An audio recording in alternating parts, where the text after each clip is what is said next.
पुरानी लोक कथा। एक गांव में गरीब किसान था।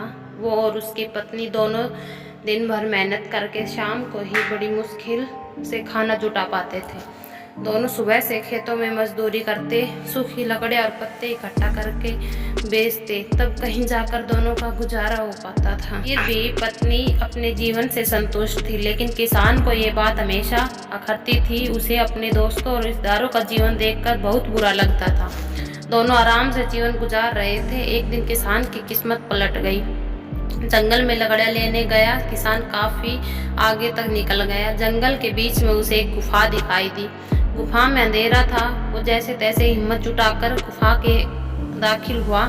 जब वो अंदर गया तो उसकी आंखें फटी रह गई। अंदर एक पूरा खजाना था। उसने खजाने का पर कब्जा कर लिया। गुफा को मिट्टी और पत्थर और पेड़ों के पत्तों से ढक दिया। फिर बैलगाड़ी में धीरे धीरे सारा खजाना अपने घर ले आया। पहले तो थोड़ा धन देखकर पत्नी बहुत खुश हुई, लेकिन किसान रोज गाड़ी भरकर धन लाने लगा। पत्नी उसे रोका, समझाए कि इतना धन इकट्ठा करना ठीक नहीं। जितने धन में हमारा जीवन आराम से कट जाए उतना आप ले आए। लेकिन किसान के सर पर धन की धुन सवार थी। उसने नया घर खरीद लिया, नौकर चाकर रख लिए, पूरे खजाने को अपने घर में सुरक्षित करके रख लिया। धीरे धीरे उसके धनवान होने की बात दूर दूर तक फैल गई। कई लोग रिश्तेदार निकाल कर उसके पास आने लगे, उसे इज्जत देने लगे। वो भी धन के अभिमान में उसे पूरी पूरी आदतें लग गई। अपनी अय्याशी में वो पत्नी से भी दूर हो गया। उसकी पत्नी को समझ आ गया कि अब बात हद से ज़्यादा जा चुकी है। उसे छोड़कर चली गई। किसान नगर सेठ हो चुका था। उसे उसके जाने का जरा भी दुख नहीं था। समय बीतता रहा, उसकी अय्याशी जारी रही। जब वो एक दिन बीमार हुआ, पाया कि उसे उसकी हर छोटी बड़ी जरूरतों के लिए नौकरों पर निर्भर रहना पड़ता है। जब उसकी तबीयत थोड़ी ठीक हुई तो नगर में घूमने निकला। कोई पहचान न लिए उसने थोड़ा भेष बदल लिया। उसने सोचा क्यों ना अपने बारे में लोगों से पूछा जाए। घर आकर तो लोगों ने बहुत तारीफ करते हैं। उसने एक आदमी से पूछा कि नगर में जो अमीर आदमी रहता है उसके बारे में क्या सोचते हो। उस आदमी ने कहा वो बेचारा बदकिस्मत आदमी है। किसान ने पूछा क्यों बदकिस्मत है, उसके पास तो बहुत धन है, राजा की तरह रहता है। वो आदमी बोला भाई जब वो गरीब था तो उसकी पत्नी उसके साथ रहती थी।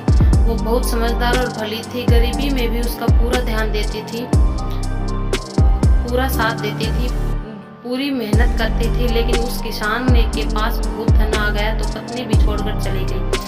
ना घर में पत्नी ना बच्चे। इतना धन आ गया तो घर में कोई सुख उठाने वाला ना कोई उपयोग करने वाला। उसे छोटे छोटे कामों के लिए नौकरों पर निर्भर रहना पड़ता है। जब पैसा नहीं था तो पत्नी साथ देने के लिए तैयार थी, लेकिन जब पैसा है तो पत्नी भी चले गई। ऐसा आदमी बदकिस्मत ही हो सकता है। किसान को अपनी गलती समझ आ गई। वो अपनी पत्नी के घर पहुंचा, उससे माफ़ी मांगकर सारा धन दान देने वादा करने लगा। उसे अपने घर ले आया। फिर जितना धन उन्हें जीने के लिए ज़रूरी था उतना शेष रखकर गरीबों में बांट दिया। कहानी की सीख, गृहस्थी को चलाने के लिए धन तो ज़रूरी है, लेकिन धन से ज़्यादा ज़रूरी दो चीज़ें हैं। एक तो पति पत्नी का आपसी विश्वास और दूसरा उसके बीच प्रेम। अगर घर में दोनों चीज़ें नहीं हैं तो धन होते हुए भी उसका सुख नहीं भोग सकते। Thank you. मेरी कहानी अच्छी लगी तो प्लीज़ चैनल को सब्सक्राइब करें।